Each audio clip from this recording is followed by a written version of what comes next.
daming deliveries. Kailangan natin maghanap ng truck. May nagkatawag. Wait lang yun, te. Hello, kuya. Available po ba yung truck nyo?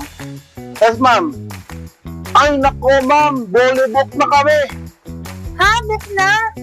Naku, ang dami pa naman namin deliveries ngayon. Oho. Next time na lang. Book na ho talaga. Sige po, thank you. Thank you ho. Sign number 1. Lagi ka pa nag-rent. Kapag nakadepende ka sa availability nila, hawak nila ang oras mo. Hindi ikaw.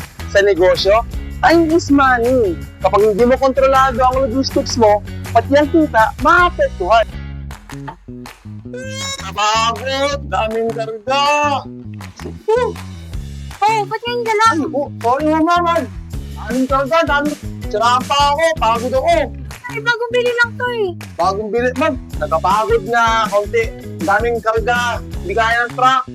Overloaded. Ba? Kailangan natin bumili ng bago kasi mahihirapan tayo. Yan ang maganda susunod mo, ma'am. Mas malaking space, mas maganda, madaming karga. Sign number 2, napapagod na ang driver mo.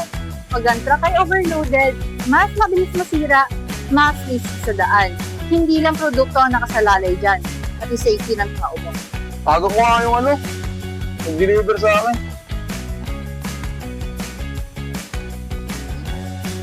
Hello! Ba't late na naman kayo nag-deliver sa bahay? Hello, sir? Sabi ko, maaga. Na-receive ko yung parcel. Anong araw na? Po, sorry. Pasensya na. Last year ko pa yung order yan. Dumating January. Pasensya talaga. Pinag-rinsan po kami ng truck. Ano na? Reset. Sign number 3. Palagi ka bang late sa deliveries mo? Kapag kulang ka sa capacity o power ng trucks, bumabagal ng operasyon mo sa negosyo, consistency, builds, and trust. Yan ang kailangan mo. Isang late, minsan na pagbibigyan pa yan. Pero kung paulit-ulit yan, naku po, aray ko. Delikado na yan. Hello, boss!